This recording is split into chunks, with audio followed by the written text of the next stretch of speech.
Este vídeo resume nuestra nueva concepción sobre la causa de la enfermedad cardiocirculatoria, la arteriosclerosis, la causa del infarto de miocardio y de la apoplejía, no es sino una forma temprana de la enfermedad de los marineros, el escorbuto. Observemos el interior de una arteria que presentamos en una sección oblicua para que se pueda ver mejor. Se reconocen dos estructuras importantes. Por un lado, el anillo externo de la pared arterial, que principalmente se compone de colágeno y de otras moléculas de tejido conjuntivo. Este anillo de tejido conjuntivo está revestido de una capa celular, la verdadera barrera entre el flujo sanguíneo y la pared arterial. También se conoce este tipo de células como células del endotelio.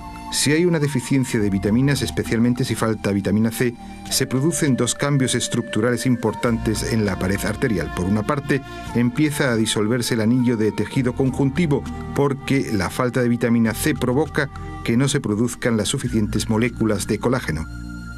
Por otra parte, faltan también las vitaminas como fuente de energía biológica para las células, lo que conduce a deficiencias de funcionamiento y provoca el estrechamiento. Entre las células individuales se van formando millones de fisuras microscópicas. En las personas, si falta por completo la vitamina C, se produce la rotura de la pared arterial y el derrame de sangre de los vasos en un plazo de entre 4 y 6 semanas. Ahora comprendemos también de qué morían los marineros que hace varios siglos pasaban entre 4 y 6 semanas sin ingerir vitamina C en su alimentación. Literalmente se desangraban. En esta secuencia pueden ver lo mucho que la aparición de la arteriosclerosis se parece a los procesos que se dan en el escorbuto. La ausencia total de vitamina C es hoy una excepción, pero casi todas las personas padecen durante décadas de una nutrición deficiente en vitaminas. Por tanto, la rotura total de la pared arterial y la hemorragia interna, como la del escorbuto, es la excepción, pero sí se va desarrollando durante varios años y décadas una progresiva debilidad de la pared arterial. También en este caso se producen millones de fisuras ínfimas en las paredes arteriales. Como esto se produce más lentamente que en el escorbuto, a lo largo de años y décadas el cuerpo tiene tiempo para reaccionar.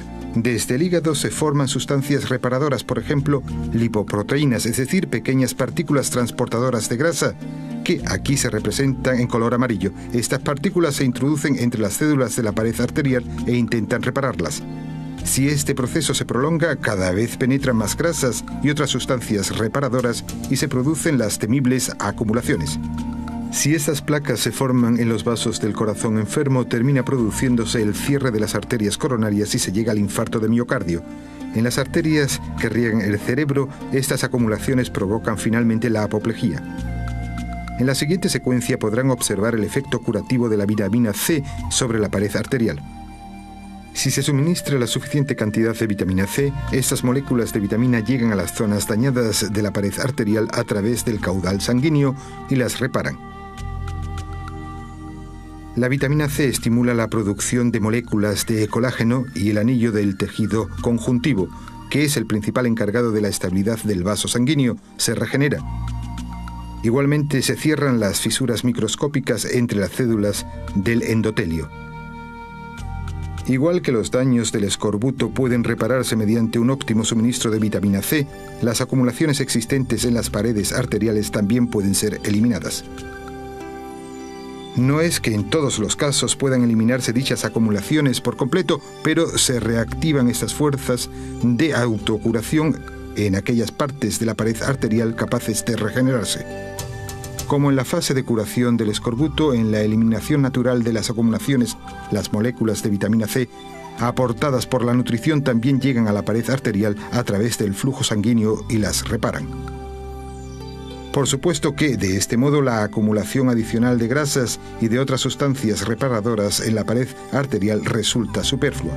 Es más, las partículas de grasa ya acumuladas son expulsadas de la pared arterial. Esta eliminación se produce molécula a molécula durante varios meses. Se trata, por lo tanto, de un proceso biológico no mecánico. A diferencia de lo que ocurre con el catéter de balón y con otros procedimientos mecánicos, en los que frecuentemente hay trozos de tejido que bloquean las vías sanguíneas, la eliminación natural con ayuda de las vitaminas es suave y sin riesgos. Las moléculas de grasa expulsadas son transportadas con la corriente sanguínea hasta el hígado, donde se queman, es decir, que se eliminan de manera natural. En la destrucción de las acumulaciones existentes en las paredes arteriales también desempeñan un papel importante, además de la vitamina C, los aminoácidos lisinas y prolinas. Estos aminoácidos forman una especie de capa de teflón alrededor de las moléculas de grasa en sangre y contribuyen a que éstas se suelten de los depósitos. De este modo, las acumulaciones en las paredes arteriales se van eliminando poco a poco y de manera natural. La eliminación natural de la arteriosclerosis se ha confirmado ya en estudios clínicos. En estos estudios, el suministro óptimo de programas de vitaminas desarrollados por nosotros hizo que se detuviera la arteriosclerosis en el plazo de un año.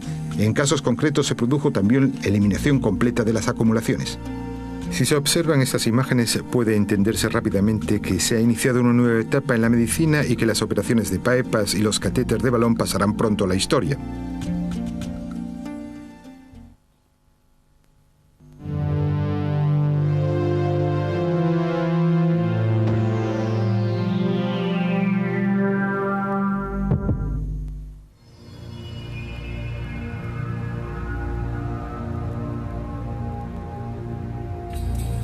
Esta película muestra el proceso de formación del cáncer y la importancia fundamental de la vitamina C y de la lisina para evitar la extensión de esta enfermedad. Aquí vemos una célula que, para que se entienda mejor, ha sido seccionada y se ha aumentado de tamaño mediante un microscopio.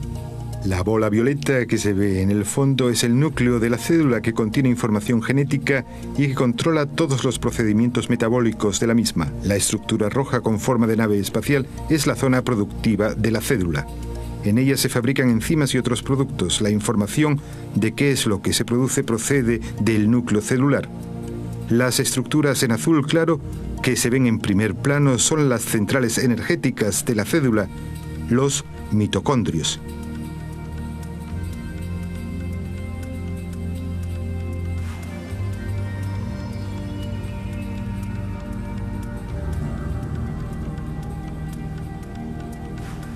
Las estructuras que aquí se representan en oscuro son moléculas de colágeno, las encargadas de formar el tejido conjuntivo en el cuerpo.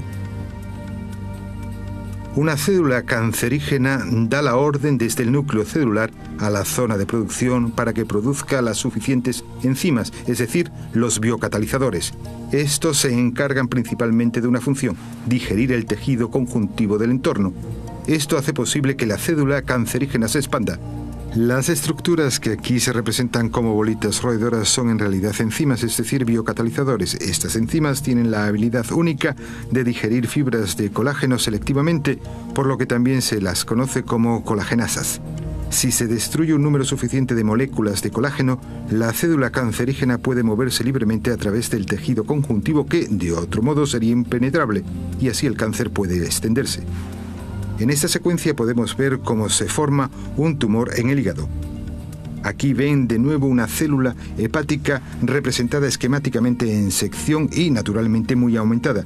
La formación del cáncer siempre conlleva dos requisitos. Por una parte, debe dividirse la célula cancerígena para que se forme el tumor. Por otra parte, deben formarse las suficientes colagenasas, o sea, las enzimas roedoras, para que se digiera el tejido conjuntivo del entorno y para posibilitar la extensión del tumor. Aquí pueden verlo ustedes de manera muy esquemática. Las enzimas rojas dividen las moléculas de colágeno y con ellas el tejido conjuntivo circundante. Al mismo tiempo se multiplican las células cancerígenas y pueden extenderse fácilmente mediante el tejido conjuntivo que se ha soltado. La formación de la enfermedad cancerígena ha dado comienzo.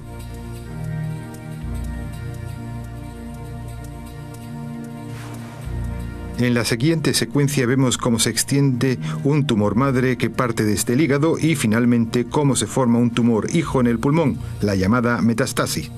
En primer lugar, volvamos a la célula cancerígena hepática seccionada.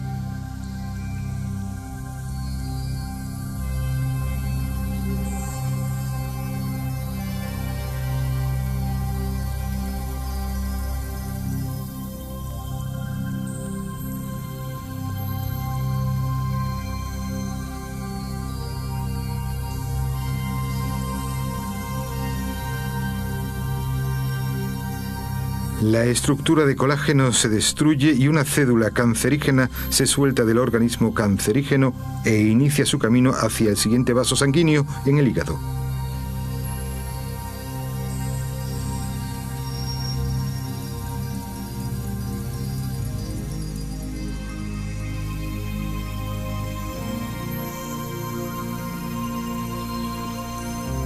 Una vez llegada allí, la cédula tumoral penetra con las mismas colagenasas, con las enzimas roedoras, en los pequeños vasos sanguíneos del hígado.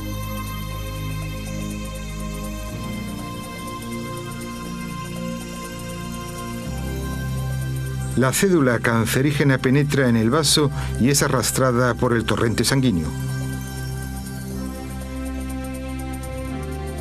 En el pulmón, el torrente sanguíneo vuelve a ramificarse. Esto favorece el que las cédulas cancerígenas se adhieran a los pequeños vasos capilares del pulmón. Con la ayuda de las colagenasas, o sea, con sus herramientas cortantes, las cédulas cancerígenas se abren camino hacia afuera a través de la pared de los vasos sanguíneos pulmonares.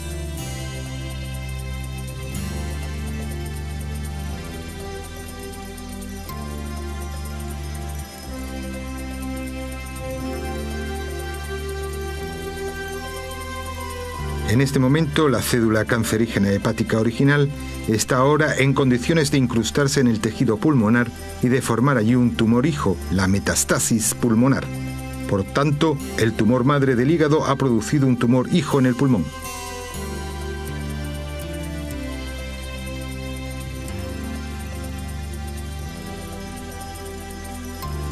En la parte siguiente de la película se muestran los progresos de la medicina celular en la contención del cáncer. La vitamina C se ocupa de la producción óptima de moléculas de colágeno y estabiliza así el tejido conjuntivo circundante. Solo con la vitamina C ya se dificulta la expansión de las cédulas cancerígenas. Otro paso importante de la medicina celular consiste en el uso de aminoácido lisina. Si se ingiere este producto natural en grandes cantidades, es capaz de neutralizar las colagenasas, o sea, las enzimas roedoras.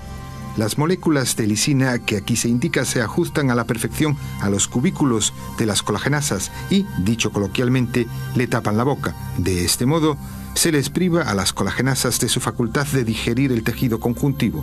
Así es posible ralentizar de manera natural la expansión del cáncer o incluso evitarla del todo.